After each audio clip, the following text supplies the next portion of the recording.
Wait, what? You saying? What's the first game? Oh, Super Mario Odyssey. We will. Yeah, yeah. Let's just do Mario Odyssey since there's not that much detail on it yet. So yeah, Mario Odyssey. Well, the first thing I like about it is one simple thing. It's a true 3D Mario game. Finally, we haven't Yep, had one in finally, 6 years. for I mean, I like 3D Land, I like 3D World, but they're not really real 3D Mario games. They're New Super Exactly. Mario Bros. 3D. And it's not like an insult. I like the games, but they're New Super Mario Bros. 3D, basically. Yep. That's basically what they are. They're not. They're just the standard World 1-1. They use the same basic bland backgrounds you've seen 1,000 times. Whereas with Mario Odyssey, it It's looks. I mean, something new. okay. First things first. New York is in it. Yep, That's the first Manhattan, I thing. think, or New York, whatever. And they're calling it New Donk City. Insert overused memes here, but that's not the point. It's called New Donk City for some reason, and there's Yeah. real people in there, and Mario is actually shorter than the real people. I've seen Yep. all those like compare, and there's that whole like thing like Grand Theft, like so like okay, like you know how people called Breath of the Wild or at the time Zelda Wii U, like they called it like Skyrim, like Yeah. it's Zelda Skyrim.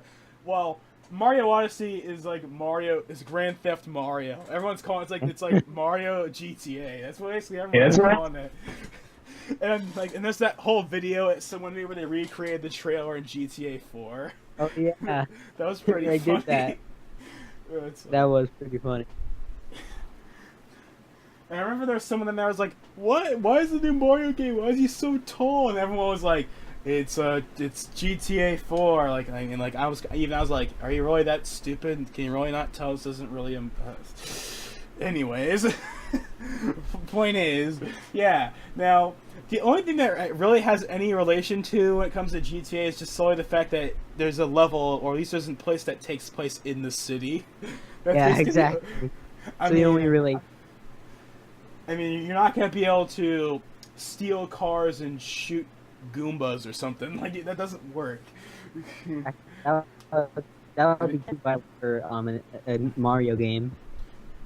That'd be pretty cool if that was a thing. Like, even if they just Yeah, had that'd be some pretty cool. and when I say guns, I mean like obviously they wouldn't be real guns. They'd make some kind of like Exactly. mushroom gun. I don't know. They'd you know some kind of like family friendly gun that doesn't shoot bullets. Yeah. It doesn't make people bleed, but still. Like, I don't know. I mean, then again, you can shoot bullet bills at people in 3D worlds, so I don't know. I guess that's okay. I don't know. Also, what's cool is that I guess this has been here for a while, but wall jumping looks like it's gonna be pretty fun. If you can, like there's those clips where he's like jumping up and down buildings and stuff like that, and like Yeah, and also Mario can throw his hat now, which is nice. And I noticed that they actually reused a sound effect from the quote-unquote 3D games, if you know what I mean. So Oh, yeah. Mario! Well, oh yeah, like people are like, why are they reusing that same clip again?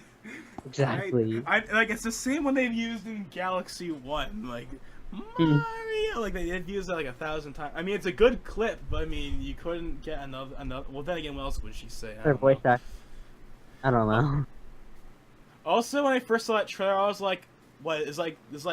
Does Bowser work for the mob or something? Like, what the heck is up with this?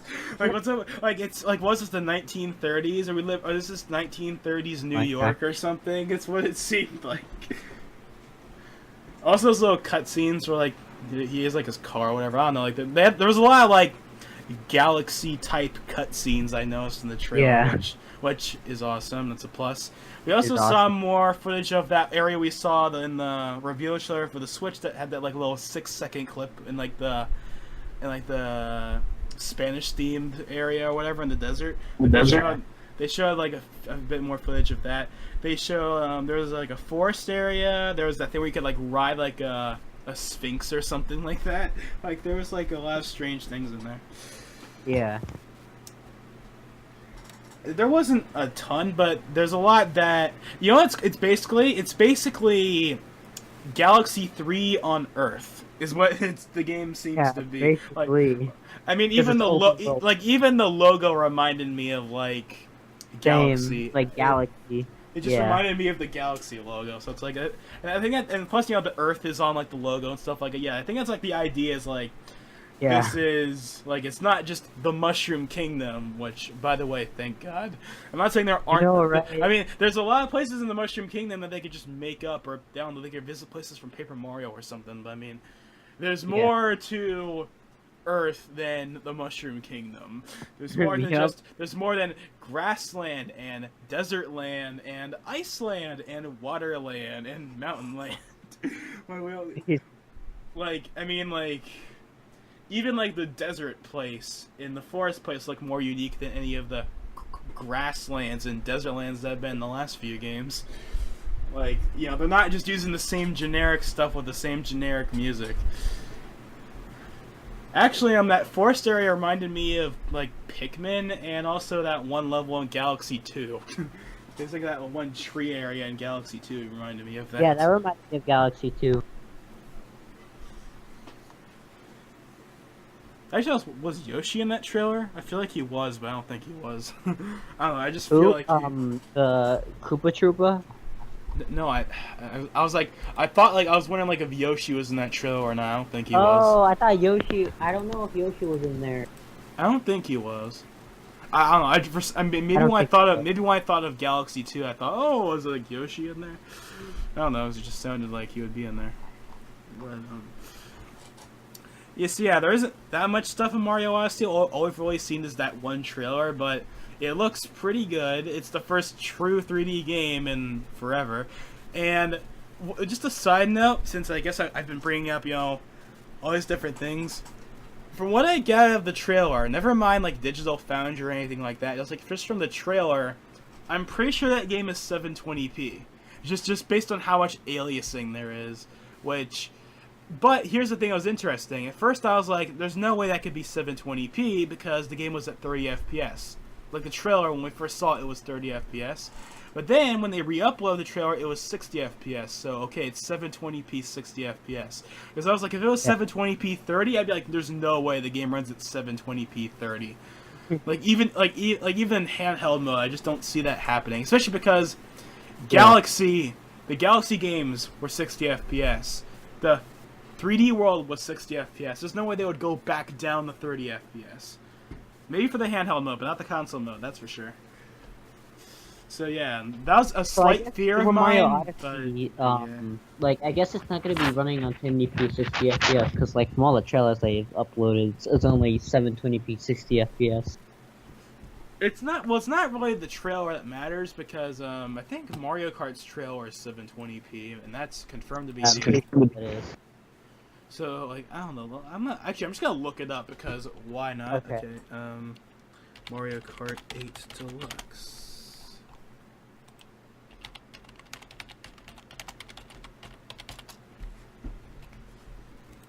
Yeah, it's 3 million views. Okay, the trailer is okay. Never mind. It goes up to 1080p. Oh, okay. Okay, let's see. Splatoon 2. That's 720p. Super Mario Odyssey. Okay, that's interesting. The Super Mario Odyssey trailer is 1080p. But I am pretty freaking sure that the actual game footage is 720p. I mean, I just like all the aliasing just tells me it's 720p. Yeah. I mean, that is by. I mean, at least for right now. Maybe later when they optimize it before it comes out, they'll be 1080p. But at least in that trailer, that's definitely 720p. Yeah, 720p, that is 60 FPS, but yeah, still. That's funny. Someone said edgy teens. No one cares about Mario anymore. Video. My 10 million views says otherwise.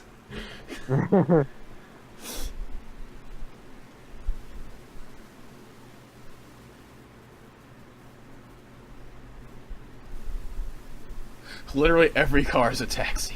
Really? I didn't notice that. Then again, it's only... Looks like Nintendo fired the guy with the toad fetish. Oh, Oh yes, my god. I did. I actually didn't notice that. That's kind of funny, as I never really know, because like, I mean, it's not just Paper Mario, but like a lot of a lot of the Mario games in general have a lot of toads recently. I don't Yep. think that was there like a single toad in that trailer. I think there might have been one, but I think that I don't think there was like any toads Last in that time I entire. remember watching it, I didn't see it. I only remember seeing like Koopa Troopas, Goombas, and then the humans and like the Shy Guys, but I never saw a toad. I don't think. I think there might have been one on the ship Mario was flying, but that's probably about it. Like, there's not a toad everywhere. It's Good. That's a good thing. I mean, technically the problem isn't that there's toads. The problem is that they're all red toads. That's the Yeah. problem. They don't use the recolors. Someone's like, no, Miyamoto's still on the team.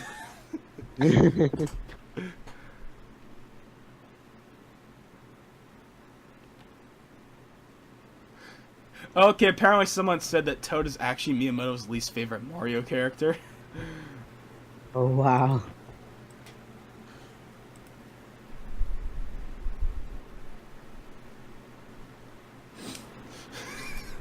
Okay, I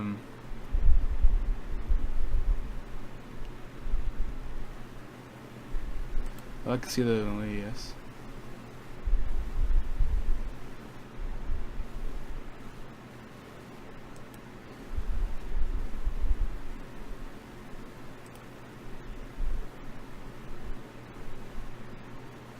Okay, I'm getting sidetracked. Point is, Mario Odyssey is 720p. I don't care what the video says, it's 720p. Actually, let me see what Breath of the Wild is. Okay, now here's what's interesting. Breath of the Wild's trailer is 1080p, but only at 30 FPS. Not 60 FPS, so I guess 1080p is the highest resolution it can run on. For now, at least. For now. I mean, I knew Breath of the Wild was never going to hit 60 FPS. Well, at the very least on Wii U. I mean, it was obviously never going to hit 60 FPS on Wii U. But even on the Switch, I didn't think it would make it. I mean, there was rumors saying that, oh, it's 60 FPS, it's 60 FPS from people that supposedly played it early. And I'm like, even at 720p, I don't think it would hit 60 FPS. I just don't think, I just don't see that happening. Plus, to be honest, I'd rather have 1080p over 60 FPS in the Zelda game. Exactly.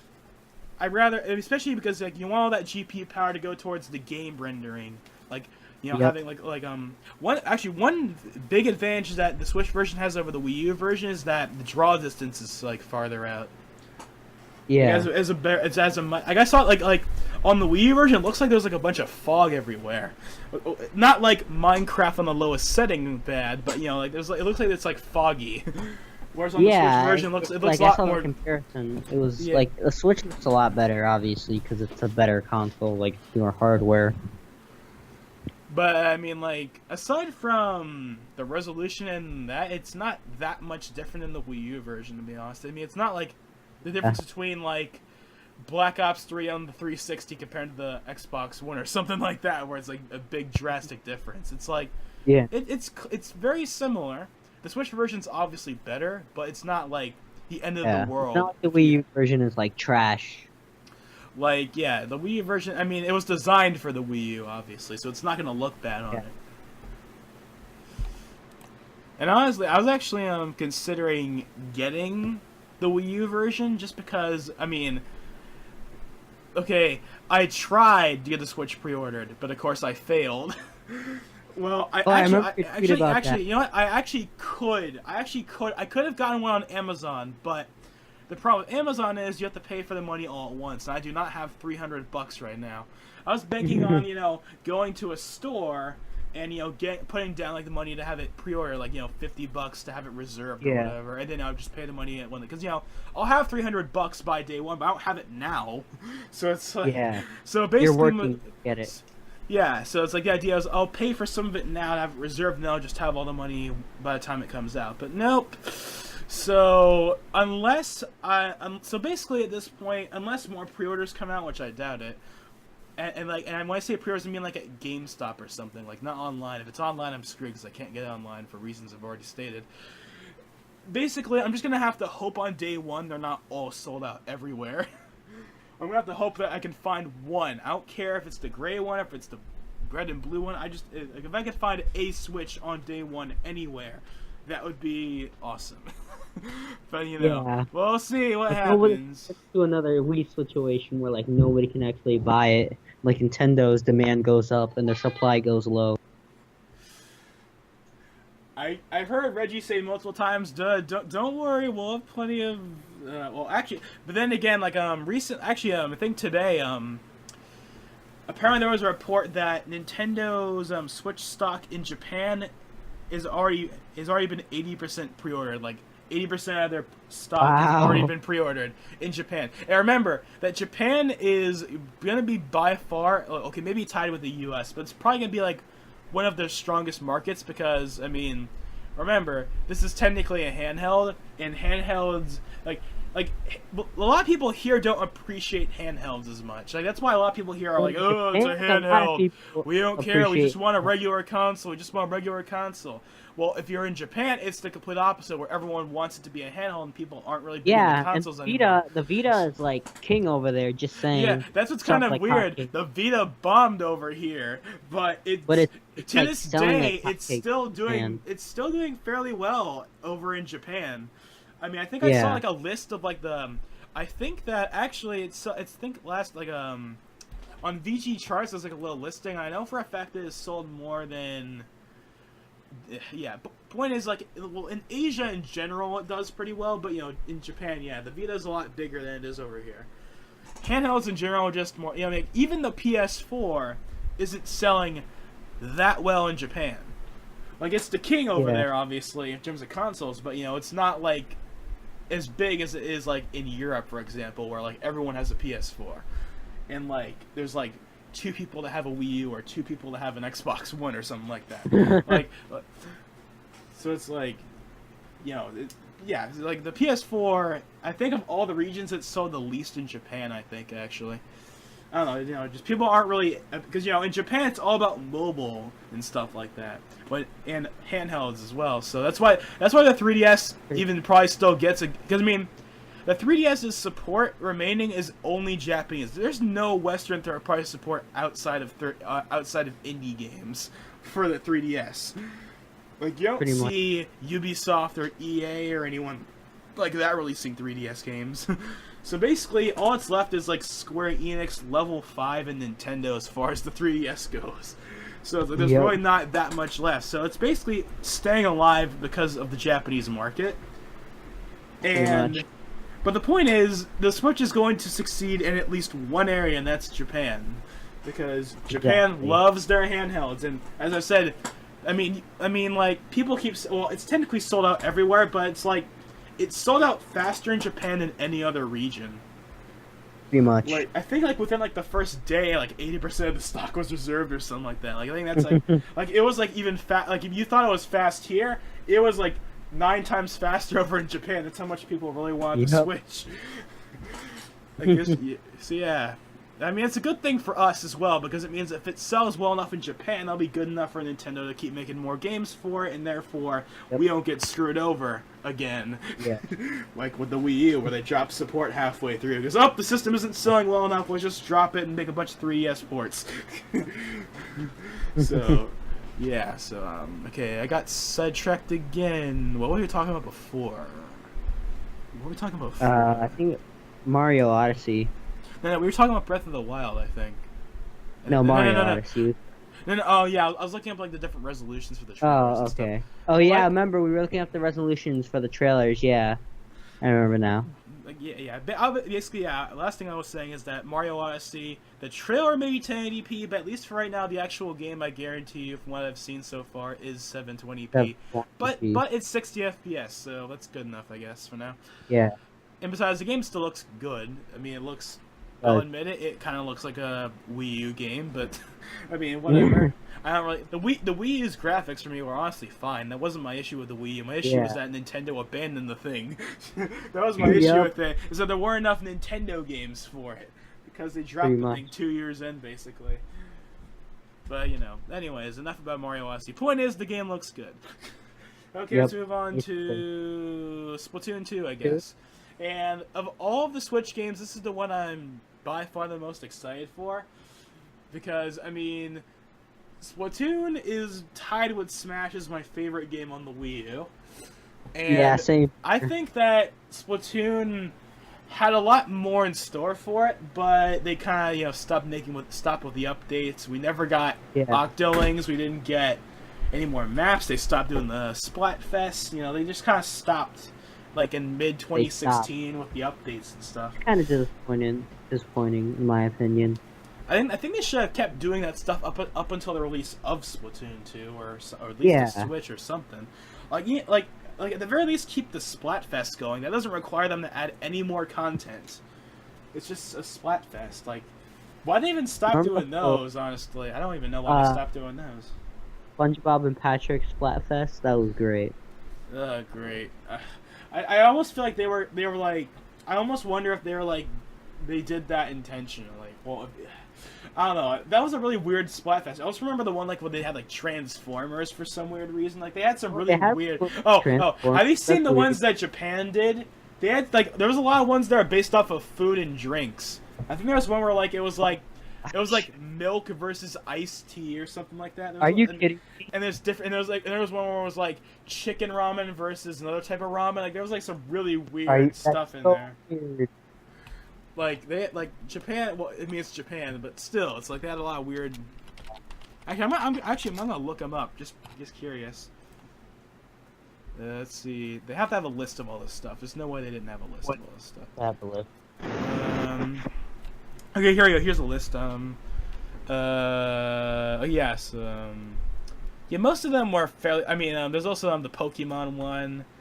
But basically the only ones that really standed out were the Transformer one, the SpongeBob one, then the Pokemon one. But that was basically the only ones that were really all that different. And that was for the U.S. and Europe. Okay, Europe was fairly. Okay, here we go. Japan. Okay, here we go. Okay, so the first one was rice and bread. Then it was red fox and green tanuki. Then lemon tea and milk tea. Then what the heck is this?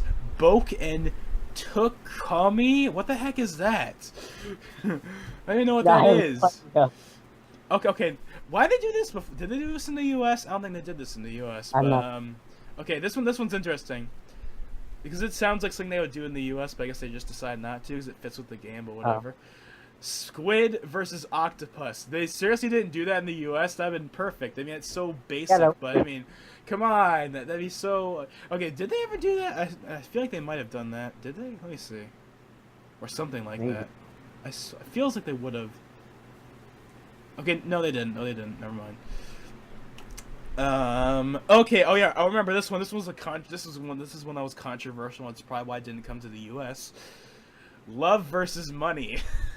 That was a controversial one, I remember. Mountain food versus mountain food. What the heck does that mean? Mountain food. What the heck is mountain food? Are they talking about what drinks qualifies as mountain food? I don't get it. Like seafood, I get, but mountain food. Okay, whatever. Okay. So they did the red fox and green tanuki again. I guess like some kind of rematch. Perfect body versus perfect brain. Pokemon Red and Green. Go all out and focus on healing. Okay.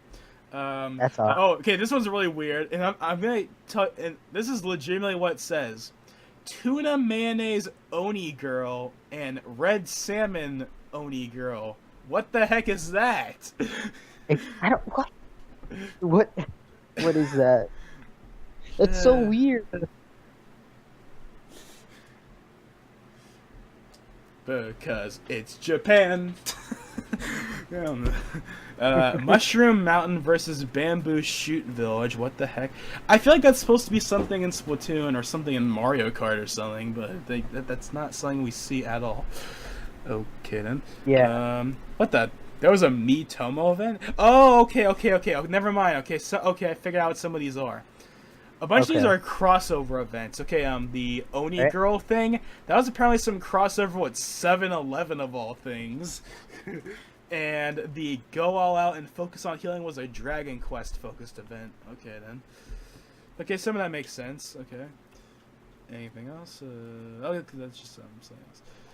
Point is, Japan had some weird Splatfests. But back to my original point is I kind of wish they did those for longer, at least up until the end of 2016. But they did end it with Callie and Marie, which I guess was a good way to do it. I mean, I was thinking they could do like Inkling versus Octon, which apparently they decided to do in Japan, sort of, but not here. But yeah. I mean, okay, as far as Splatoon 2 goes from a gameplay standpoint, it's basically all I really wanted, as in it's Splatoon with more stuff. Which is all I really wanted anyway, because I mean, Splatoon as a game was fine, I just wanted more content. Same for Smash. The game is perfect, just add more stuff. More stages, more weapons, more modes, just add more stuff. That's basically what Splatoon 2 is, this one big fat DLC pack, sort of, or something like that. Yeah, I mean, there's a bunch of new. I mean, there's the dual pistol gun. There's of course new maps and stuff. There's a new plaza. There is a few new modes, I think. I mean, there isn't a ton of stuff. I mean, we haven't seen that much, but it's Splatoon 2 is basically Splatoon with more stuff. Which there's nothing wrong with that. That's great. And I do not know. I don't think they ever said if there was going to be Splatfests again. I'm sure they'll be there, or there'll be something that will replace it. Actually, I hope we get Splatfest. I'm pretty sure they said there was going to be some kind of replacement for Splatfest. Actually, I'm going to look on the website. Because apparently there's a little... let's see. Oh yeah, I forgot. This is one thing that's huge for me. Local online's been there, but local multiplayer for Splatoon. That just sounds awesome. You have, you have 4-on-4 local multiplayer Splatoon. I know that sounds great. I'm probably never gonna get to use it, but it's cool that it's there. Yeah, it's pretty cool. People who don't play online, they just bring their friends over, and play Splatoon. Now it says right here that for the local multiplayer, at least from the way it sounds like you can only use turf wars for local multiplayer. They'll probably add more eventually. Well, I'm saying that, but then again, I mean, to this day, they didn't update a single thing about Splatoon's local multiplayer. Like, they didn't add any new maps to the local, like, okay, yeah. You know when they revamped, Urchin Underpass? I think so. They never updated that for the local multiplayer. The local multiplayer still has the old version. They didn't really do anything with the local. But then again, the local multiplayer, there wasn't really that much. It was basically just a one-on-one balloon game. But whereas with Splatoon 2, it's gonna be the full-on actual game with other people and everything and all the weapons. Yep. It's like playing the game online but locally. So I'm sure they'll update it. So They'll probably just be like say I don't know, Call of Duty split screen or something where you just go into a local multiplayer mode and they'll have all the same stuff as online, all the same maps, all the same weapons. Those season pass things, because I would hate if they do that. Well, all of Splatoon's stuff was free, so I don't see why that would be any different this time. Okay. Actually, it says right here, similar to Splatoon for Wii U, updates will roll out post-launch, adding new content. It doesn't say it's free, but it's going to be free. I mean, come on. Guaranteed. It's nothing, so obviously it's going to be free. I mean, this isn't Smash, where they will charge $20 for, like, a new... The point is, all the Splatoon stuff, that's been free ever since the game first came out. I don't see that changing now. Smart device support. It said, okay, here's what it says right here. An upcoming smartphone application for the Nintendo Switch system will enhance matchmaking and allow for voice chat options. Maybe what I said before wasn't completely right. Because it says right here, it will allow voice chat options, which basically says, so for Splatoon 2, if you want to do voice chat, you have to have the phone app.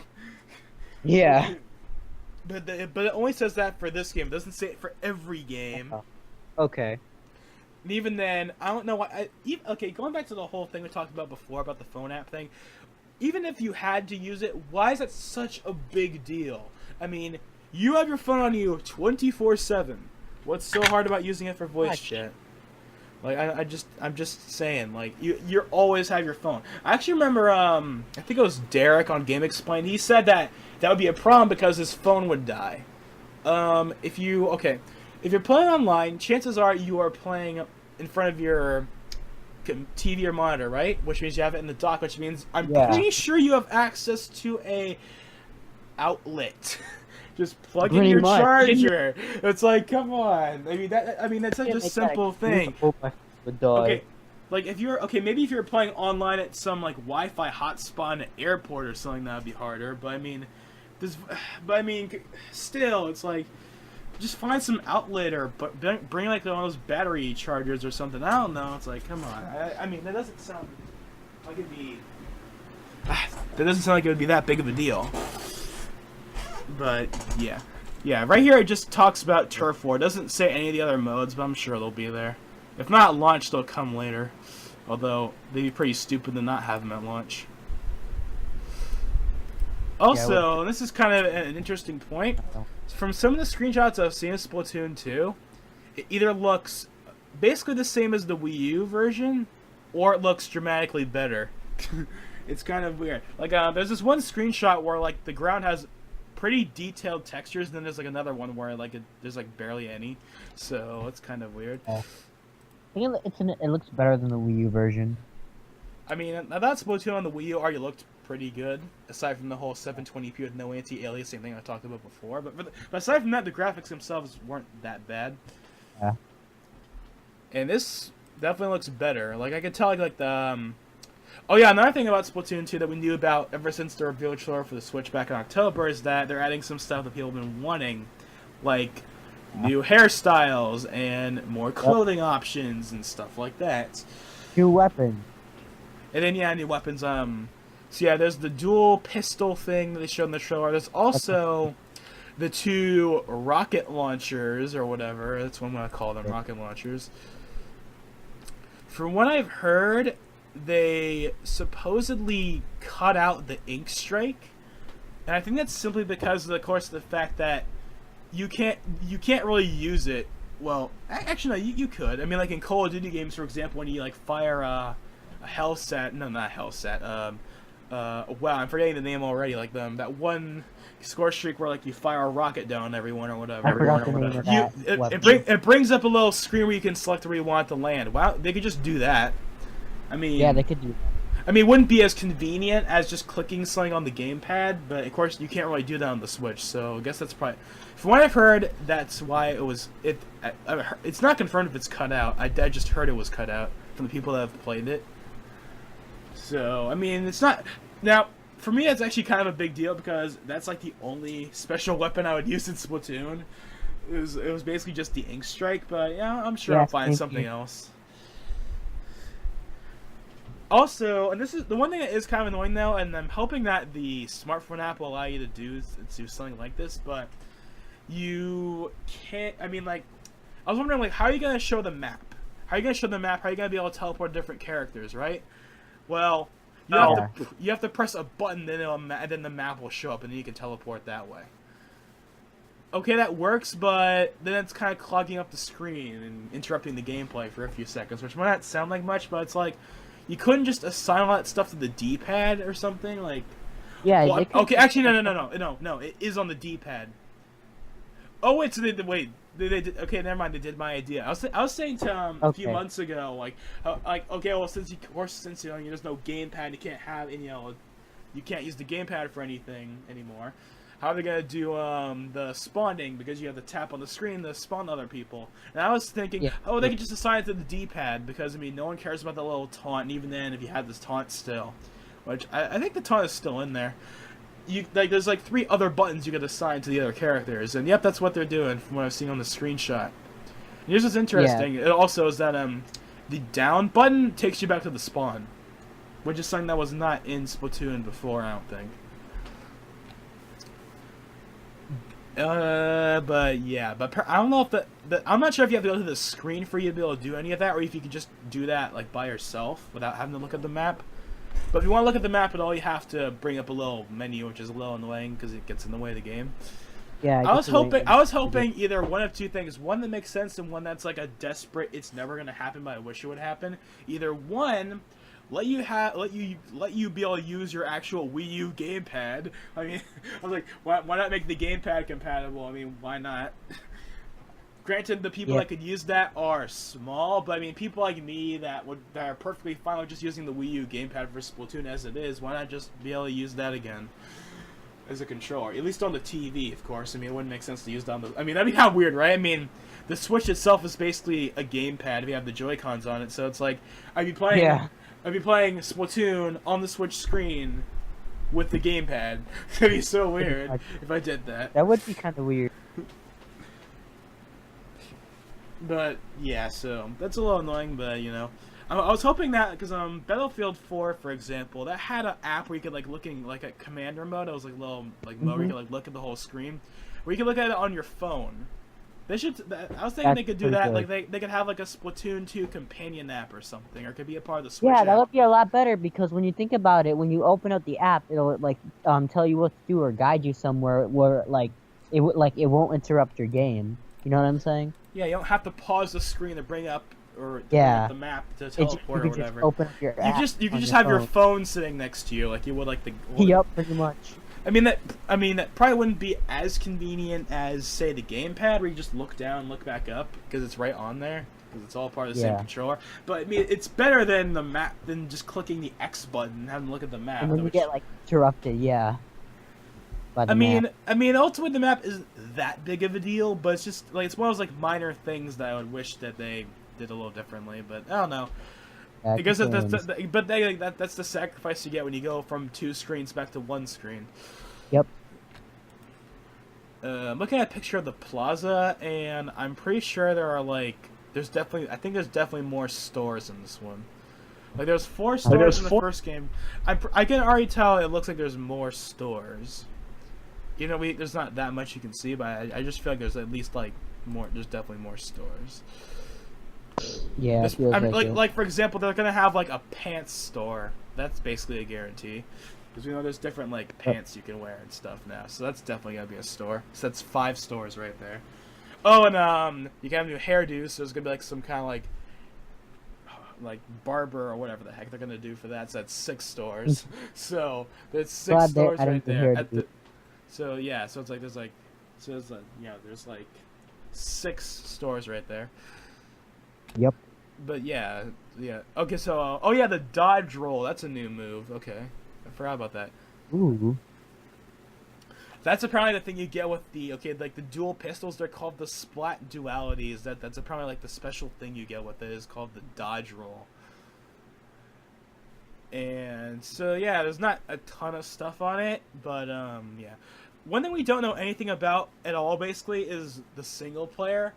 All we really saw was like a few small snippets of gameplay, and then that one scene where like which one is it? Kelly, I think. Like she's like staring away in traditional Japanese clothing or something like that. She's like staring off in the distance. Like in a kimono like 1 second little scene, and like it's like that's like all we basically have seen of the single player right there. That's basically all we've seen so far. It says right here that 2 years have passed since the release of Splatoon in real life. Thank you for putting real life like that, because we totally needed that. And 2 years have also passed in the game world. Some familiar characters return under different circumstances, and new characters are introduced as well. I wonder what that's going to mean.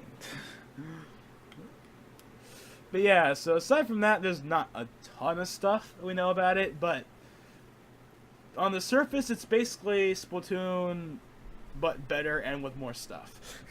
That's basically. Which is awesome, because it's all I really want anyway. And I think that's all all of us wanted, to be honest, Logan. I mean, yeah, it's basically. I mean, it's like Splatoon should have had a longer lifespan, but then again, you gotta remember, of course, you know, the Wii U was dying. That was basically, in my opinion, Splatoon was the Wii U's last truly great game, if that makes any sense. Like, it was like the last game that came out during the Wii U's, what I'm gonna call its main lifespan, where it wasn't on life support. It was basically after E3 2015, it was on life support, and it was basically like a matter. It was like, you know, the Wii U's days were numbered. But when Splatoon came out, the Wii U was still the main system. It wasn't like on its way out or anything. Like, you know, the Wii U was still alive when Splatoon came out. So that's what I'm calling it, like the last true like big Wii U game. Smash and plus, came out, that boosted up the sales slightly, but not that by much. I think Smash sold like 4 million on the Wii U, Oh, nice. and Smash 3DS was like 9 or 8 million. So Oh, wow, it's a lot better. then again, it's on the 3DS. But even then, you gotta think about that's Yeah. like that's only twice as better as the Wii U, and the 3DS has a 6 times bigger install base. So Yeah, it's true. kind of a weird thing there. But yeah. Yep. Then again, when Smash came out on the 3DS was like at 40 million or something like that, and the Wii U was like at 9 million. I don't remember exactly. Actually, just curious, I'm gonna look up the sales numbers really quickly. Okay. Because Nintendo like has an official thing where they list the sales. Nice.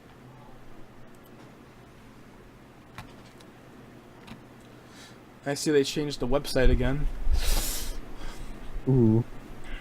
Guess they changed it to, stay consistent with update.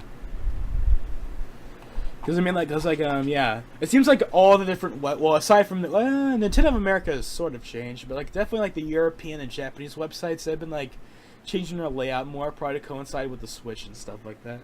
Yeah, I find that really cool. Okay, let's see. Recruitment information for shareholders. Okay, it's probably close enough. I'll probably find it somewhere in here.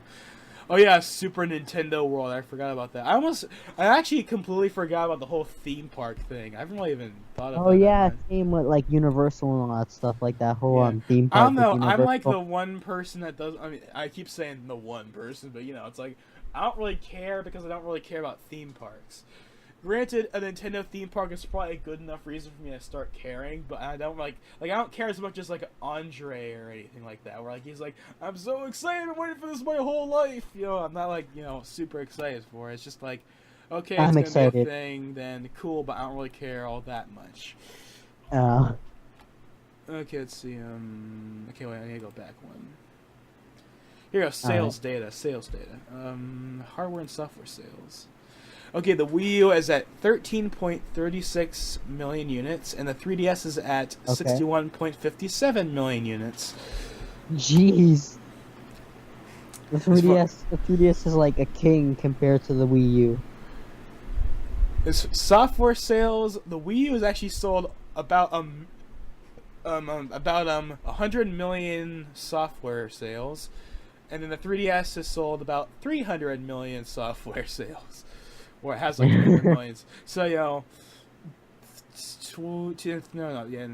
The 3 times as big.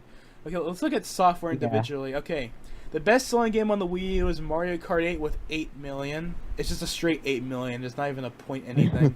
Mario U is 5.45. 3D World is 5. Nintendo Land is 5. Smash Bros is actually 5 million. Splatoon is 4.5. Mario Maker is 3.7, Luigi U is 2.7, Wind Waker HD is 2 million, and Mario Party 10 is 2 million. Look at the 3DS. X and Y 15 million, Mario Kart 7 13 million, ORAS 13 million, 3D Land 10 million, Mario Bros 2 10 million, New Leaf 10 million, Smash 3DS 8.3 million, Tomodachi Life 5.3 million. It sold that much. I thought that was nobody cared about that. Well, maybe it sold a lot in Japan. I mean, I know there's a lot of people in the U.S. that like it, but I don't know. I didn't think it would sell that much. Oh. Dark Moon, or as it's known everywhere else, Luigi's Mansion 2, 5 million, and Ocarina of Time 3D, 4.5 million. Okay then, so that's about the same sales numbers as it was originally. Yeah, I guess I didn't count Pokemon Sun and Moon yet. Yeah, I mean, from what I heard, it sold 3 million so far. Yeah, 3 million, I would say. And I think 1.5 of those are in the U.S., but I'm not completely sure. Yeah. Heck, I got more pre-orders than Call of Duty Advanced Warfare. Actually, on VG charts, let me go on VG charts real quick because there's actually a listing. Okay. I think. Okay, let's see. Here you go. Global top sellers in December 2016: Pokemon Sun and Moon, 1.5 million. Call of Duty Infinite Warfare for the PS4, 700,000. FIFA 17 for PS4, 600,000. Battlefield 1 for PS4, 500,000. Infinite Warfare for the Xbox One, 500,000. Mario Maker for the 3DS apparently sold 500,000. That is actually a pretty big surprise. People actually bought that version. I know that the 3DS version is trash compared to the Wii U one. Like normally I would say like, oh, the graphics that's normally the first thing I go to when we talk about ports from Wii U games, like Woolly World, for example, on the 3DS looks nowhere as good as the Wii U version and stuff like that. And then of course you have Smash, but Smash isn't that bad. Honestly, I'll excuse Smash because Smash was designed to be both on the 3DS and the Wii U from the start. Exactly. Back in 2011, before the Wii U or the 3, people. Back before the Wii U was even out, and the 3DS was only a few months old when Iwata was also still alive. Yeah. You know, he was like, we have a new Smash Brothers game. I can't say. I don't remember it. I had it down. You know, oh yeah, we are working. Like, Mr. Sakurai had a suggestion to make a new Smash Brothers for both Nintendo 3DS and Wii U. That was at E3 2011. It was designed to be like from the start, and that's why it didn't bother me. But Woolly World and Hyrule Warriors Legends and Mario Maker, what's annoying is that they're the definitive versions. Technically, they have more content, but they look and run way worse than the Wii U versions. And they only exist because the Wii U versions didn't sell well enough. That's the only reason they really exist. I mean, seriously, so they're cash grab ports at the end of the day. That's why it bothers me. Smash didn't because it wasn't a cash grab port. It was designed to be that. It was designed to be on the 3DS and the Wii U from the start, way back then. But all Smash Smash is the exception. Smash is definitely the exception. Every other one is a cash grab port. In fact, you know, speaking of this, you know, I'm just gonna talk about it now because actually, no. Save it for later. Okay, but yeah, okay, what was going? Oh yeah, Final Fantasy 15 on PS4, 500K. Battlefield 1 on the Xbox One, 400K. Watch Dogs 2 on the PS4, 400K. Bottom line, Sun and Moon crushed all of those. Okay, well, actually no. If you combine like Infinite Warfare across both the PS4 and the Xbox One, it would be at 1.2 million. So that's closer, but Sun and Moon still beats it. So yeah. And Battlefield 1, I think it was also 500K on the Xbox One, so that'd be about 1 million. I mean, I think they've actually sold more copies than that. I'm just talking about like global sellers in like December 2016. That's what this is showing. Or you know, it's like the Christmas season and everything, so I think that'd be like the most accurate numbers because that's when people are gonna be buying it the most. So yeah, now let's actually look at this by different regions. Actually no, I'm getting sidetracked. Ooh, okay, that's interesting. No, I'm getting sidetracked here. We're supposed to be talking about the Switch. Dang it, getting sidetracked by sales numbers. Okay, so where we were. Oh yeah, Splatoon 2. So yeah, bottom line, it's great. It's more of the same, but that's all we really want anyway. Okay, what's next? What all of us wanted. Yeah. So, yeah, what's next? What other, actually, there actually isn't really that much outside those games as far as, well, I mean, like, there's 1-2 Switch and Snipper Clippers and all different ports, like Skyrim and Minecraft and FIFA, but, you know, we don't, like, there's not that much to say about them that hasn't already been said, so, let's just move on, why don't we move on to the Fire Emblem stuff, I guess, then. Okay.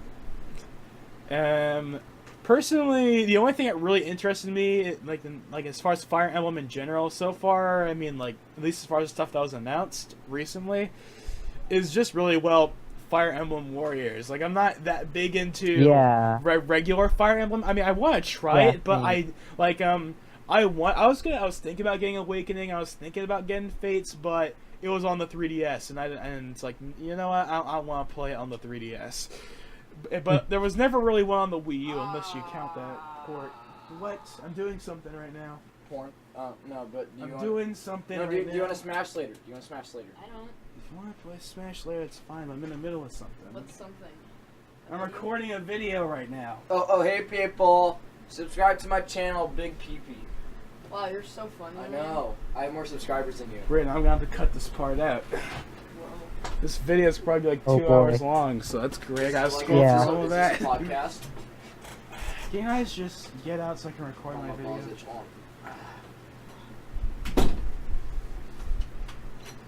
Sorry you had to get interrupted, Logan.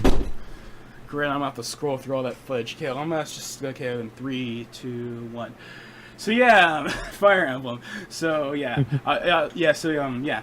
Fates interested me mainly. I mean, like because like it was like all getting all hyped up with Corrin and Smash and just in general. I've played the Awakening 3DS demo and it was good. I haven't tried yet. But it's been on the eShop for a long time actually. But yeah. But it's just like it was on the 3DS, and I mean like Fire Emblem games on the 3DS, they don't really look that good. They look like a PS2 game. Smash on 3DS looks better than Fire Emblem Fates, any of the Fire Emblem games on 3DS, including that new one they announced. It's like a remake. There's like a new one, Fire Emblem Echoes. It's like a remake of the second Fire Emblem game that came out in Japan. And yeah, it's cool, but it's on the 3DS, so I don't really care.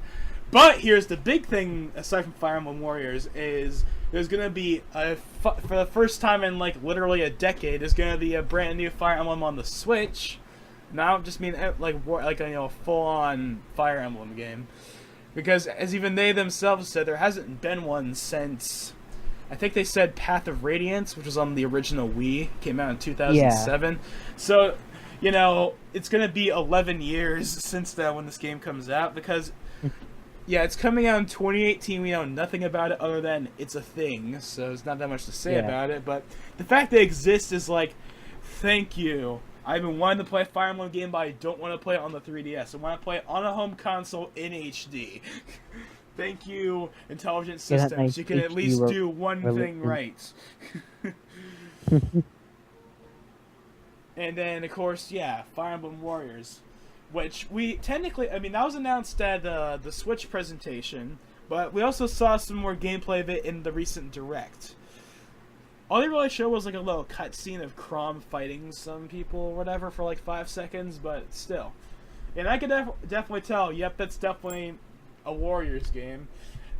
Yeah. But, there's not that much to say about it, because, it's like... Okay, it's like... I really liked Hyrule Warriors. I love Hyrule Warriors. But I haven't played it that much recently because all of the new DLC has been on the 3DS version. Not the HD Wii U version. Well, at least it's like the maps and stuff. All the new maps are on the 3DS. Yeah. You can get the characters on the Wii U, but you don't get any of the maps. So it's like, why even bother? And speaking of the 3DS, for some ungodly reason, Nintendo in their infinite wisdom thought it would be a great idea to announce that there's going to be a new 3DS version of Fire Emblem Warriors. Why? This isn't even from a technical perspective.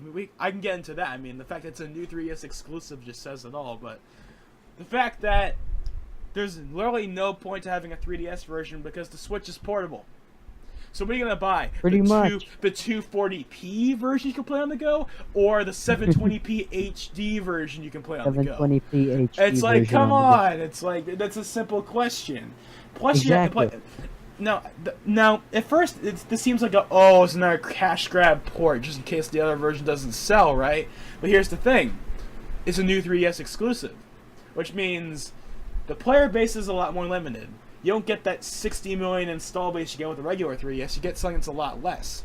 In fact, from what I've heard, the new 3DS has sold actually about as well as the Wii U did, which is about like 15 million units. So we're talking Wii U numbers here in terms of install base. So it's not really that much to brag about. So why even bother having the port? We haven't seen any game. Actually, I think we might have saw in like 1 second of game. Okay, but it's probably. I'm sure it'll look better than Hyrule Warriors. Hyrule Warriors Legends. Remember, how that ran terribly on the original 3DS? Yeah, I remember that. Yeah. So it's like, why even release it on the regular 3DS? It's not even worth having. So at least Nintendo understands that the regular 3DS cannot handle a Warriors game. Don't try and shoehorn it on there just because you have all that massive install base. So even if they're putting it on the 3DS, which I still think is pointless, at least they're making it a new 3DS exclusive. Yeah. At least that's that. So they know what they're doing this time. But still, it's kind of like, well, what's the point though? Because one, lower install base, and two, the Switch version exists, and that's the main Well, version. there's that. Yeah, true. That's the one thing I am glad though, is that unlike Hyrule Warriors Legends, the 3DS version is not going to be the definitive version or anything like that, because it's going to come out at the same time as the Switch version. And obviously the Switch version is going to be the better version, so basically the Switch version is not going to be left behind because the 3DS version Like the Wii U exists. version. If anything, I think the 3DS version is going to get left behind eventually.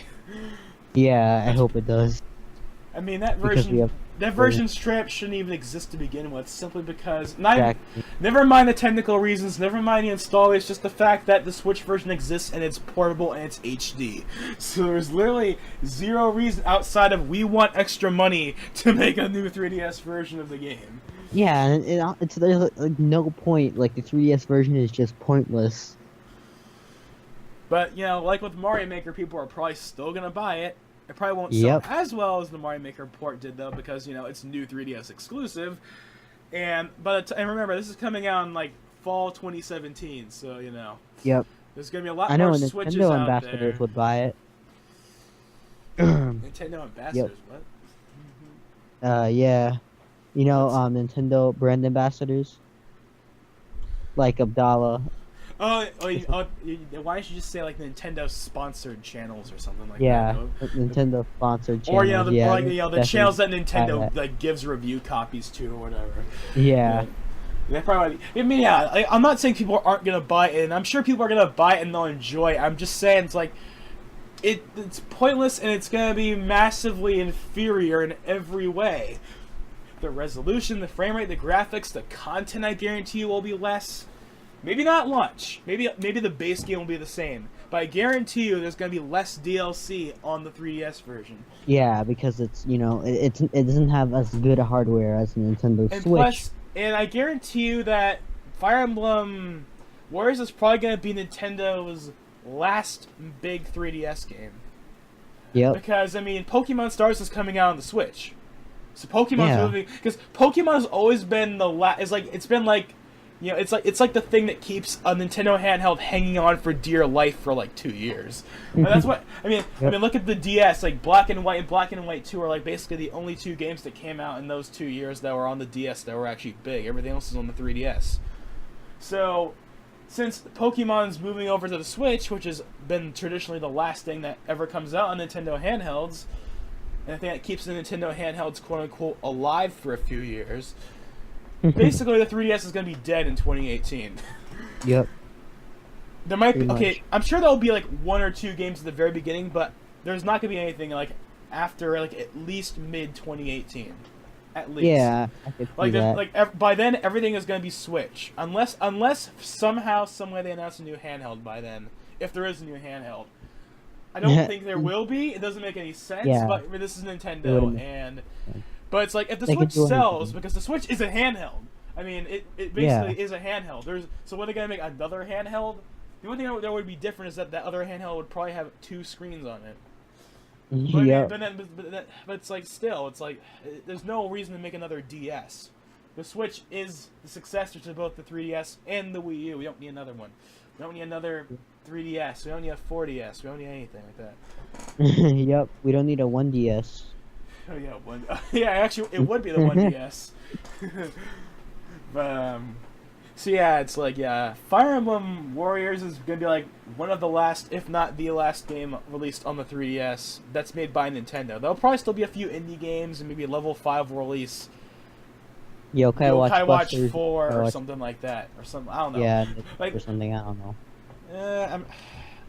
But I don't know. Whatever. Like, you know, the 3DS is gonna be dead after like 2017. Like 2017 is gonna be like the last year for the 3DS, I think.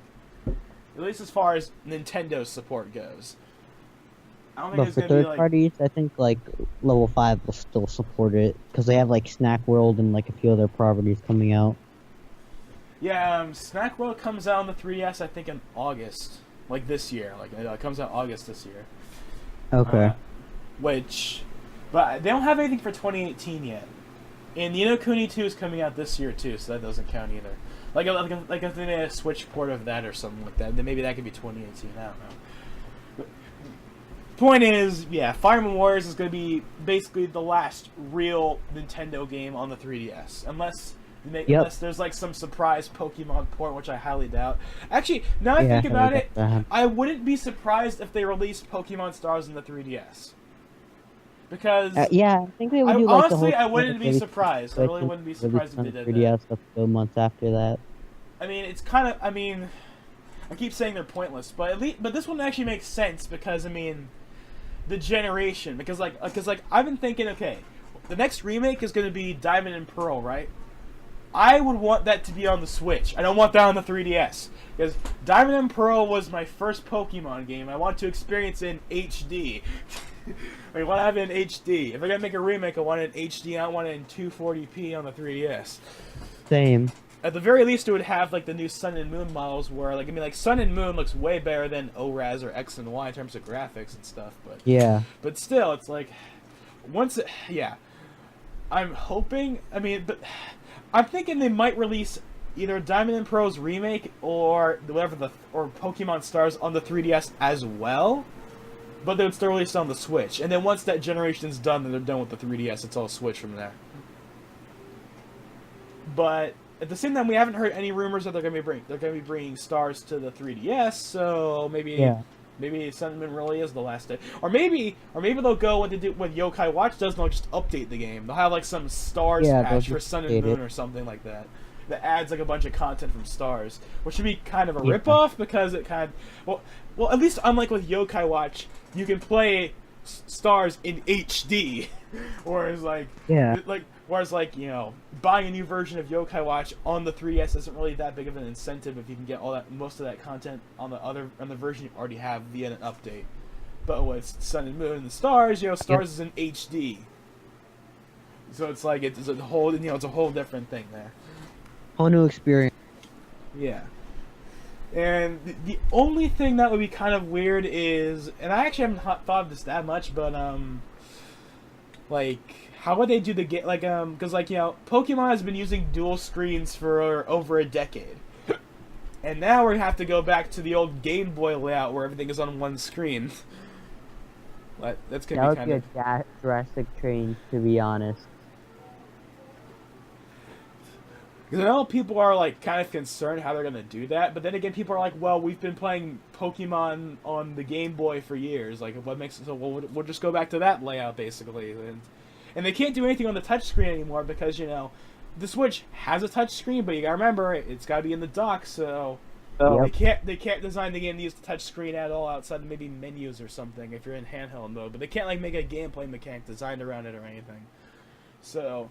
Basically, the game is going to be it's going to be designed around the controller, not the touchscreen. Yeah. Which is good for all those people that hate motion controls or gimmicky controls or whatever. But you know, I don't really care all that much about the touchscreen or anything. But you know, people do care. I'm just personally not one of them. Anyways, we got sidetracked there. So, Fire Emblem Warriors, there's not much really to say about it. I mean, we haven't seen that much, but you know, if you like Hyrule Warriors, you're gonna like this. Like Fire Emblem Warriors. You cut out for. I said that you'll like then you'll like Fire Emblem Warriors. Yeah. So. Yeah, not much to say about it. I'm excited for it. I mean, I've really liked Hyrule Warriors, and I've been wanting an excuse to getting the Fire Emblem to some degree, so hey, this is the perfect chance right here. And yeah, release date is fall 2017 for both the Switch and the new 3DS version, so that's really all there is to say about that. And then last but not least is the mobile game, which was like the only thing they really talked about in that entire event. Like that was like 95% of the event was them talking about the mobile game. Yeah. You okay there? Yeah, I'm fine. Now, here's something about the mobile game that's kind of interesting. I think that they listen to the community with the way they're doing the game, because you know how like Mario Run was very controversial when like they had the $10 price point and they didn't have any microtransactions, which is awesome for the common gamer, but it sucks for the mobile gamer because mobile gamers are just so used to those 99-cent app purchases and stuff like that. Yep. So that because like from what I heard, barely any people actually bought the full game. Most people were just stuck with the trial because they didn't want to pay $10. Yeah. So but with Fire Emblem Heroes, that's what's called, Fire Emblem Heroes. The game is free to play and it has microtransactions, which is something that most of us don't like. But remember, this game is designed for the mobile market, not us. And for the mobile market, they love their free to play and they love their microtransactions. For Nintendo's sake and for the mobile gamer's sake, it's a good move. They do not want to repeat Mario Run again. Yep, $10 price tag. Nobody buys the full game. I still haven't bought the full game. It's not that I don't want to. I just haven't really gotten the time to because I haven't really cared enough to bother. I haven't played the game yet. I'm on Android. Oh, that's right. It doesn't come out. It comes out on Android in March, I think. Yeah, in March. And actually, Fire Emblem Heroes comes out like in March like 5 days. What's funny is that when it was first announced on the event, they made it seem like it was going to come to Android first, and all the Android fanboys were like, "Woohoo, suck it, Apple fanboys! We're getting a game first too." And then it came out that they're coming out on the same day, and they're like, "Oh." So yeah, I was one of them who said, "Haha, Apple! Apple fanboys, we're getting a game first." Well, then when Rap told me that it's for both on iOS and Android launch day, I was disappointed. Because on the Direct they said it was coming out on Google Play on February 2nd, then they said iOS coming soon, so people were like, oh, it's coming on Android first, which is a reverse web with Mario Run. But no, they're coming out on the same day. They just didn't put that in the video for some reason. I wonder if they did that to fool people. I don't know. But yeah, they're coming out on the same day. It's coming out February 2nd, which is like 5 days from now. 6 days from now. So soon. I'll play it. I mean, I'm going to. The real question is, how long am I going to play it? Same. I mean, like, traditionally, even with Nintendo's mobile games, I'm not really invested in them for that long. I play them for like a week, and then I just stop playing them entirely. Like, Mitomo, I played it for like the first week, and then I basically never used it again. Mario Run, I maxed out the trial, I never bothered with the full game, never really played it again. What's gonna happen with Fire Emblem? But really, I'm gonna play it for like the first week, and I'm never gonna play it again. I guarantee it. That might happen to me, since I'm not really invested in the Fire Emblem series that much. Yeah, I'm not really either, but it's still. I'll give it a shot. But I'm gonna play it. I'm sure I'll like it. It's just I don't think I'm gonna play it for that long. We'll see though. We'll see. Overall, it still looks like an interesting game. Also, and I think it's kind of funny that some of the hardcore Fire Emblem fans don't like is that it has the chibi art style of like like World of Final Fantasy. That game. Yeah, I know what you're talking about. Yeah, it has like that kind of like art. It has like that kind of art style for the characters, and of course, for the cutscenes they have like the anime type thing, which a lot of people apparently don't like. Like, it's kind of funny because it's like most of the Fire Emblem fans these days are like the newcomers that came with like Awakening and Fates and Smash and stuff like that, so they're used to the anime art style. But a lot of the really old hardcore fans hate the anime style. I don't know why, they just really don't like it for some reason. It's weird. I don't know. I mean, personally, I like the anime art style, but it's not going to kill me if I didn't have it. Too. But, bottom line, Fire Emblem Heroes is basically showing that one, Nintendo's listening by not having a $10 fee, and two, by, having a Fire Emblem game on mobile, which is kind of impressive if you still think about it, because, I mean, it was only a few years ago that Fire Emblem was going to be canceled because it wasn't selling well enough. Like, it was like only 3-4 years ago that like Nintendo said to them, if this game doesn't sell like 250,000 copies at least, we're shutting the franchise down. And fast forward, and now it's literally one of the most successful franchises ever. So Awakening, Fates, and especially Smash really helped with Fire Emblem, especially in the West. So that definitely saved the series. Yeah. I mean, seriously, as I've said, putting a character in Smash is the perfect way to save the series and make a series popular. I mean, Oh, who knew? fuck Who that. knew? Okay, who knew about Shulk before he was announced for Smash? I didn't know about him. Most people didn't know about him. Most people knew about him once he was in Smash. You know, this is the Monado's power, stuff like that. You know, like you know, Feeling it. I'm really and people like you know, yeah. So it's like, which is why yeah, and speaking of that, actually we haven't talked about that. Yeah, we'll get into that. Yeah, so yeah, that's kind of what I really have to say about Fire Emblem. But there's still like a few things left we can talk about. Actually, since we're talking about Smash and stuff like that, actually let's there's not a ton to say, but I do want to talk about Mario Kart 8 Deluxe, which is basically a port of the Wii U game, but it has one thing I've been wanting from day one: a good battle mode. Seriously, I've Battle given mode is a lot better. I've given the battle mode in the Wii U version a try. I really have, but it's just not that fun. It's not the balloon battle or like that's not the problem. The problem is, of course, you know, there's not really any. You know, you're playing on the racetracks. It's not the same as having an arena style map like all the old games. Well, they clearly have listened, because not only are they making new maps and bringing back some old ones, but they're having every single mode that's ever been in battle mode ever. Like, literally all of them. Like, even stuff like from Double Dash, like Shine, Thief, and Bomb Bomb Battle. Like, they have all the modes there, which is awesome. And I knew... See, I should... Why didn't I think... Because, like, you know how, like, you know... When it was first revealed in the Switch reveal trailer, they had, like, the double items in there. We were wondering, like, what could that mean? Like, some kind of Double Dash mode? No, they're doing that for Bomb Bomb mode, I bet. I guarantee you why that's there. That's probably for, like, the Bomb Bomb mode.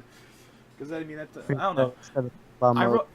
That's just my guess. I mean, I don't know. Like, whatever the reason is, that might have been a hint that it was going to be there. So, yeah. Improved battle mode, new characters like the Inklings, which is awesome, by the way. It is awesome. New Splatoon map.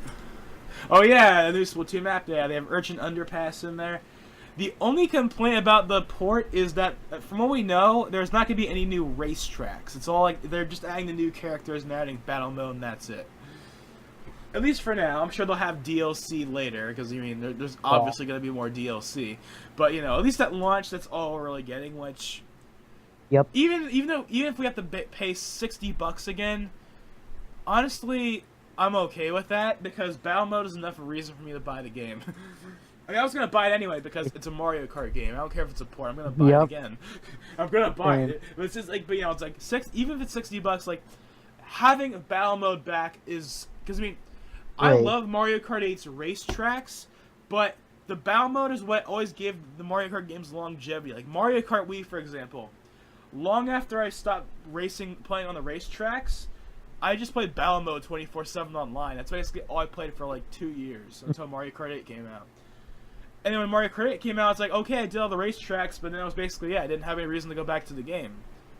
But now that we have a good battle mode again, I'll actually have the game will last a lot longer for me. I mean, one, there's more to do, but two, I can actually play online.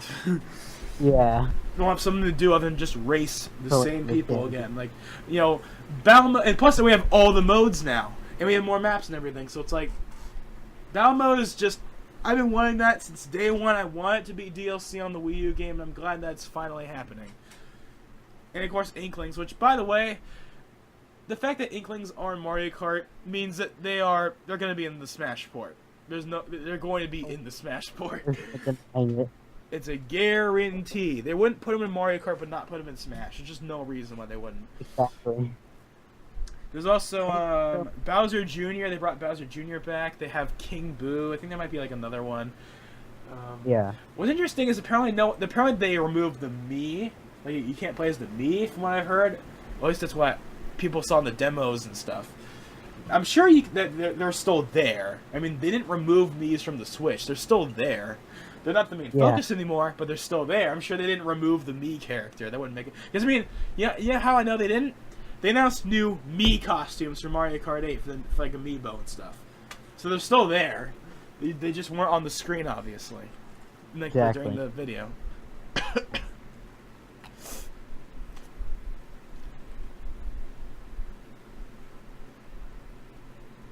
So, yeah. There's not a ton of stuff in the port at launch, but once again, I'm gonna buy it because one, I can play Mario Kart wherever I want, and two, there's battle mode. So Yep. yeah, great. I definitely hope there's more stuff of it down the line, which I'm sure there will be. Hopefully, some more tracks or something, like regular tracks. Still wondering where's Kirby in that? Seriously, I still want to know why Kirby isn't in there with like a Warp Star cart. No. That should totally.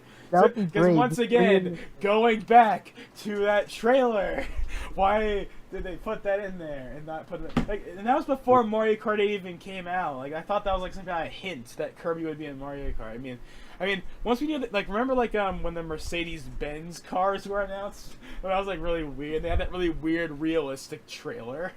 Yeah, did you see that one? Like the realistic Mario jumping into the castle. It was so weird and creepy. That was Yeah. pretty creepy, actually. Yeah, so it's like, yeah. So I mean, like, once the Mercedes cars were announced, it's like, okay, it's gonna be DLC. But I mean, once we knew that Link and the Villagers were gonna be a thing, I was like, come on, DLC Pack 3 has to have Kirby in it. I mean, come on, it's in that. Or Captain Falcon. There's 2 F-Zero tracks. Why isn't Captain Falcon in there? Captain Falcon should be in there. Is he? Come on. He has 2 tracks, and he has his card is in there. There's no reason for him to not be in there. Especially if they're not going to make a new F-Zero game. You might as well put him in Mario Kart. I mean, Mario Kart is basically Nintendo Kart at this point. Super Smash Kart, whatever you want to call it. So, I mean, why not throw him in there? All his other stuff is there. Yeah.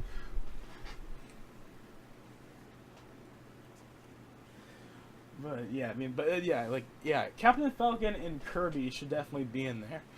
They should definitely be in there. They would be great additions to the Mario Kart lineup.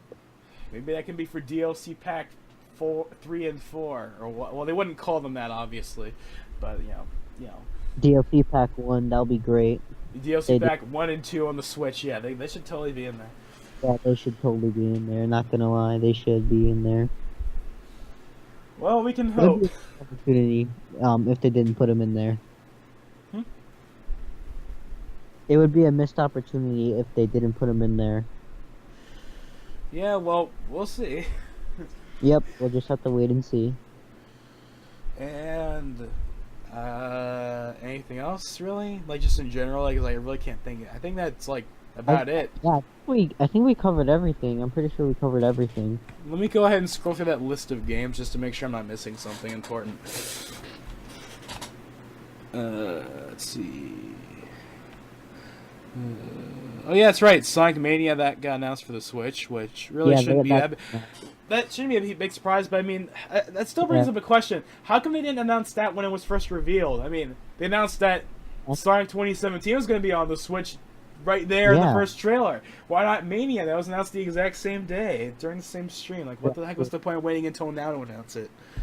Yep. So strange. Yeah, that is strange. Let's see, Shin Megami Tensei, a bunch of indie games. Oh yeah, Xenoblade Chronicles 2, I forgot about that. Yeah, it's only gonna be in Japan, which sucks. But hey, the it's not- Switch is not region locked, so we can Well, play it's it. not going to be Japan. only in Japan. I think the better term is it's not coming out this year in the US. Oh, Like, oh, okay. I mean, like, did you, like, see the, like, they said, like, according to them, it's coming out this year, worldwide. No way that's happening. Yeah. Xenoblade Chronicles X got delayed like 3 times before it came out. There's no way it's coming out here this year. Then again, Xenoblade Chronicles X came out back in April 2015 in Japan, so they've had time to work on a new game. So maybe it really will come out. I'm willing to bet it'll come out this year in the US and it'll get delayed till 2018 for everywhere else.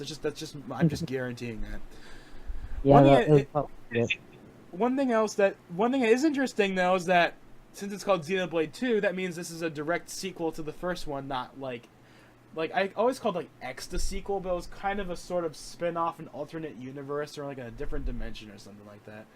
Whereas like this one's gonna actually be a straight up sequel to the first one, which of course the first question is, will Shulk be in it? I mean, Yeah, will especially Shulk be in it? according to the description, it says that it's going to star a new character, but I would be surprised if Shulk isn't there as like a party member or something. Like, come on, he has to be in the game. Especially now with how big Shulk has gotten in the last 2 years. There's no reason to not have him in there, at least as an Easter egg. Or a cameo appearance, I don't know. Or something. He has to be in there somewhere.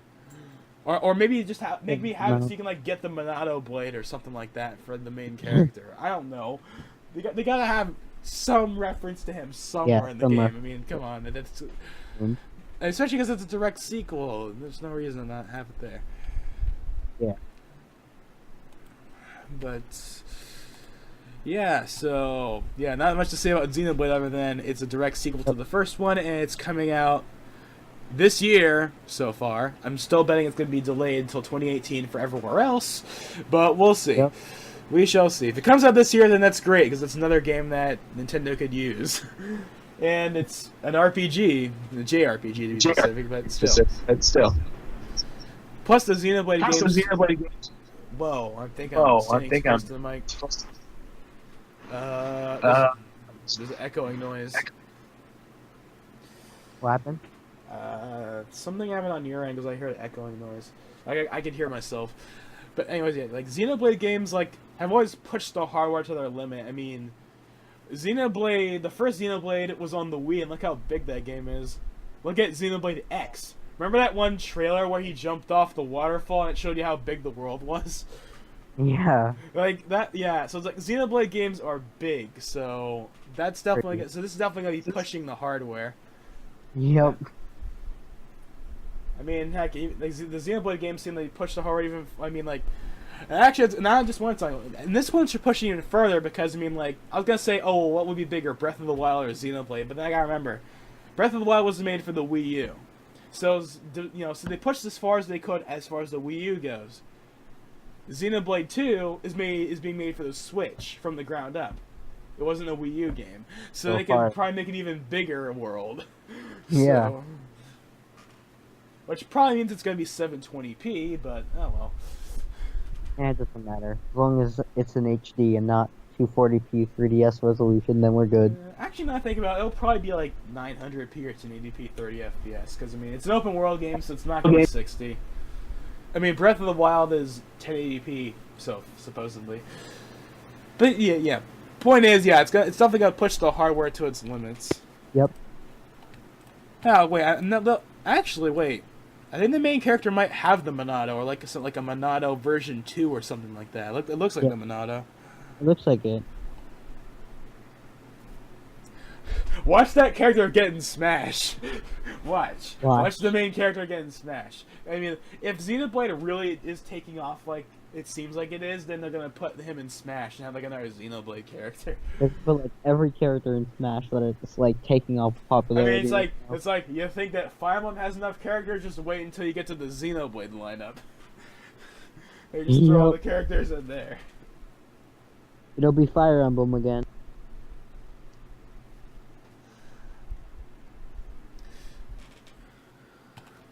Yeah, it says right here, the Xenoblade Chronicles 2 was positively received upon reveal, with many critics calling its reveal unexpected. I never expected a new Xenoblade game that fast. Like, okay, actually no, I expected them to announce a new game, but I expected it to be like coming like in 2019 or something like that. I was expecting it to be far off, but this year, even for Japan, that's still like, whoa. Pretty early. This year, it doesn't feel like it's been that long since Xenoblade X came out. Like, it just it's been like a year, like a little over a year since that game came out in the U.S. at least. Like, yeah. So yeah, So yeah, let's see if there's anything else. I think that's about it, but we'll see. Yep. Oh yeah, Ukulele, that's coming to the Switch. Okay, Shovel Knight, a bunch of indie games. NBA, we know about that. Lego City Undercover, that's right, that's getting a port to the Switch. Yeah, it's getting a port to. Oh yeah, the Dragon Quest games, Dragon Quest 10 and 11. And then Dragon Quest Heroes 1 and 2, Dragon Ball Xenoverse 2, Binding of Isaac, ARM. Oh yeah, we didn't talk about ARMS at all. That's something we forgot about. Oh, we forgot about... That's a very interesting game because when I first saw it, I was like, "Is this like Wii Sports Boxing 2.0 or something?" Like, I'm pretty sure that's what they were trying to go for. Like, it's like Wii Sports Boxing, but much more fleshed out. But no, that wasn't anything. That wasn't the first thing that everyone thought of. No, it's the whole, oh, you gotta use the motion controls. You have to use the Joy-Cons. Blah. And then they announced that you could just use the standard controller. You don't have to use you don't have to play it like Wii Boxing. You can just use it with the regular controller. And have the same experience.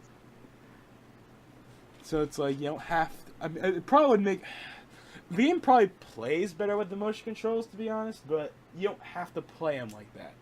So you don't have to use it.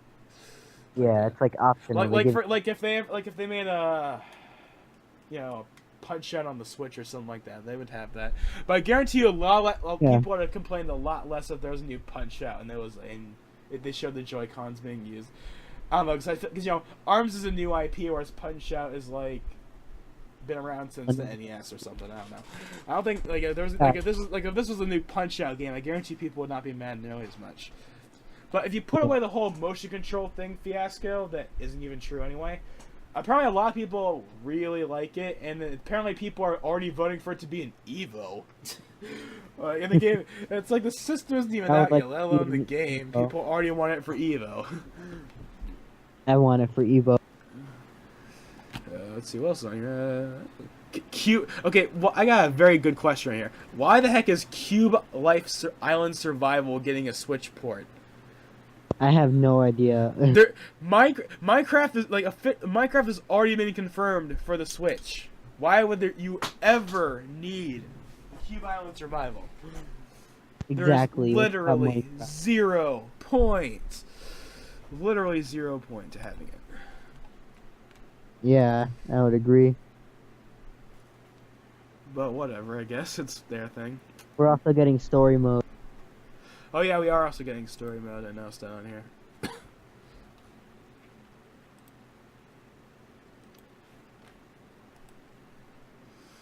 There's a few Koei Tecmo games, which also include Fire Emblem Warriors. Ooh, Steep, that's coming out. I forgot. Yeah, Steep. That's a kind of really random game. Of all the Ubisoft games they decided to port to the Switch, why did they decide Steep? It just seems like so weird. That is weird. I thought they would port like a Rayman or something. I don't know. They are porting Rayman. Legends, right? Yeah, Rayman Legends Definitive Edition, which I'm not sure how you can really improve upon Rayman.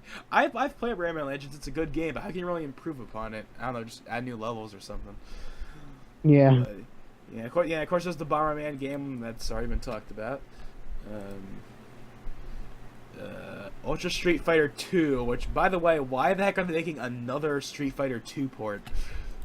Yeah. Why not, I don't know, Street Fighter 5 or something like that? Or Marvel vs. Capcom, what's it called? The new one in Marvel vs. Capcom Infinite, or whatever that gets called. Like, why not one of the new ones? Like, why Street Fighter 2 again? I'm just saying, it's really weird. It's cool and all, I just don't get the idea. Like, I think it'd be a better idea. Yeah, I don't either. I think that'd be a much better idea if they just, do the next, Marvel vs. Capcom game, port that down to the Switch.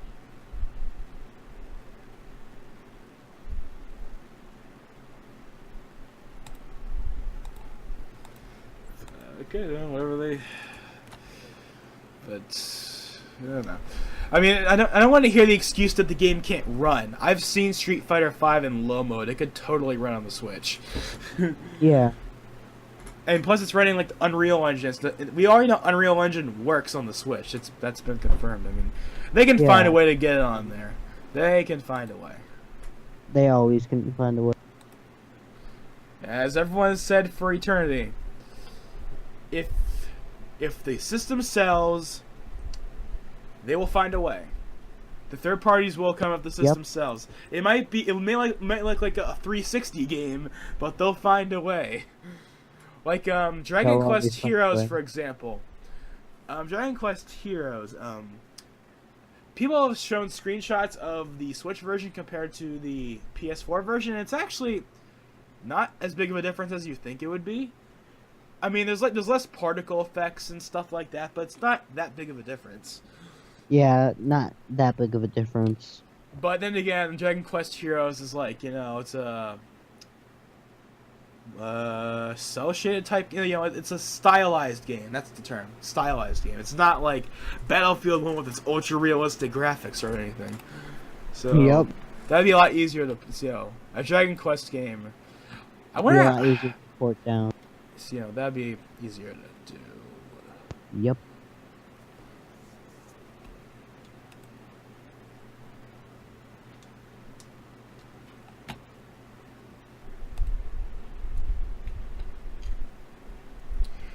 And I think that is it. Yeah, there isn't really anything else. We basically covered everything, I guess. Yep. Unless something gets leaked tomorrow, then we've covered everything. Yep. So I guess we should do some closing thoughts, overall impressions type thing. Yeah. You want to go first? Or I'll go first. So overall, I think the Switch is it's turning out to be a great console so far. Nintendo, keep up the great work, and I'm sure you'll find success. Yeah, so it's I think of it like this. Once you accept it's not a PS4, you'll love it. Yep. That's I think that was the big thing. The reason why a lot of people were disappointed, the people that are disappointed, I guarantee you, were buying onto that rumor that I was, where I was like, oh, it's gonna be a powerful console. And I was buying onto that rumor so much because I was like, there's no way they could do another underpowered console, or another console that isn't good enough or something like that. But remember, once you accept it's not a PS4 or an Xbox One or a PS4 Pro or anything like that, and you just accept it for what it is, you will like it. I guarantee it. Yes, you would like it. If you really, you're getting console quality games on the go, in HD. Exactly. Anywhere you want. What more could you ask for? And besides, as I think even I've said before, if you care about third-party games that much, just play them on your PS4 or your Xbox One or your PC, because you obviously already have one. See, that's the whole. I never understood the whole. Because I guarantee you, if they brought Battlefield 1 or Call of Duty or Titanfall, whatever, or GTA to the Switch, I guarantee you, no one would buy it. And then they would stop making it, and then people are like, oh, see, the system, you guys didn't buy the game, so it's your fault. So it's yeah.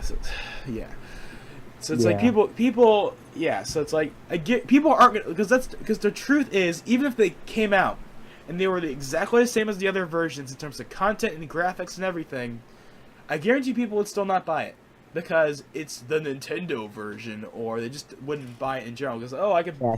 Or it'd be like, oh, well, all my friends are on the Xbox One, or all my friends are on the PS4, so I'm going to play it on there. So then why did you want a Switch version so badly if you're not going to play it, if you're not going to buy it? And that's the truth, is that Nintendo versions of third-party games don't sell, not just because of the hardware or anything like that. No, I think the biggest reason why is because no one buys it because no one cares. Yeah, pretty much. People just buy it for their Xbox or their PlayStation or their PC. They're not going to buy a Nintendo version of the game. But this time it might be different because, remember, you can take it on the go. So that could be one of the selling points, is that assuming the game can run, you can take it on the go. But, yeah, and Nintendo should make that a marketing strategy. They should take that to their advantage.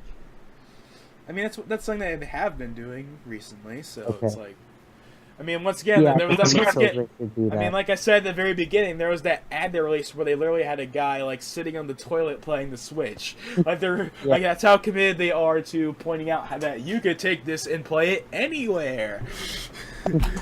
but yeah, it's all those complaints about why the third-party ports, even if the third-party ports came, you wouldn't buy them, then they wouldn't sell, and since they didn't sell, they would stop making ports, and you would complain that we're not getting any more ports.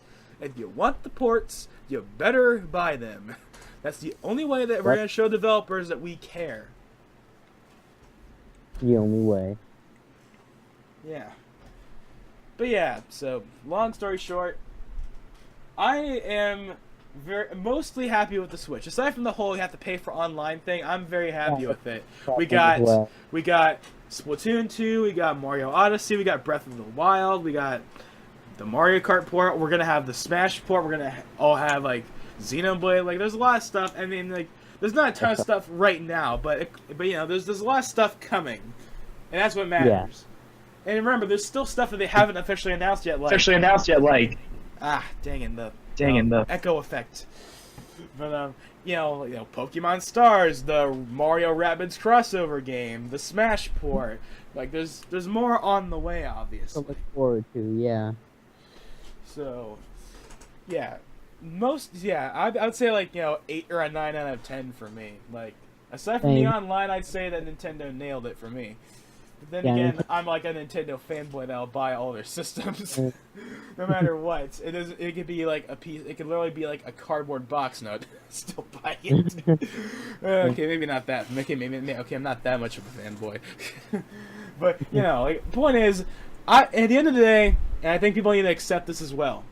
What do you buy a Nintendo system for? One thing: Nintendo games. If you don't care about Nintendo games, stop complaining. I think that's another thing, is that people are trying to turn Nintendo into the PS4 or the Xbox One. That's clearly not what they want to do, and the sooner that you guys understand that's not what they want to do, and you just accept them for what they are, you're going to like their stuff a lot more. Yeah. And I don't play Nintendo games for the graphics, or the frame rates, or any of the third-party games. I play Nintendo systems for one thing: Nintendo's games, and that's all it should matter when it comes to Nintendo systems. That's how it should be, to be honest. Yeah, if you really want to play Call of Duty so badly, or Watch Dogs or whatever so badly, just play it on your PS4, play it on your Xbox One, because obviously you have one. Like, okay, because I mean, here's the truth: is that Nintendo systems to me are like the secondary system. Like, they're my favorite company. As far as gaming goes, they might have my favorite games, but they're like the secondary system. You have your PS4, your Xbox One, your PC, and then you have like the Nintendo console as like the secondary system.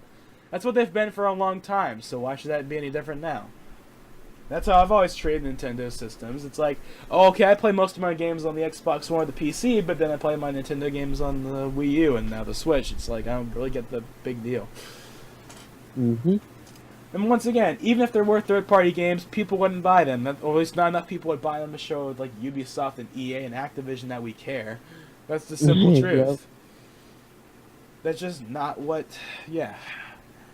Okay. I only get Nintendo consoles for their, Nintendo games. That's the only reason why I get Nintendo consoles. If I want to play a third-party game, I just play it on the PS4. Exactly. So it's like... plus there's something about third-party support that I think I need to clarify. Nintendo sucks at a specific type of third-party support. Western third-party support. That's what they struggle with. They get a lot of Japanese third-party support. They got a lot of indie third-party support. They just don't get Western third-party support. But everyone clumps third-party support into that's what it's like when people say Nintendo doesn't have third-party support, they're really meaning Western third-party support.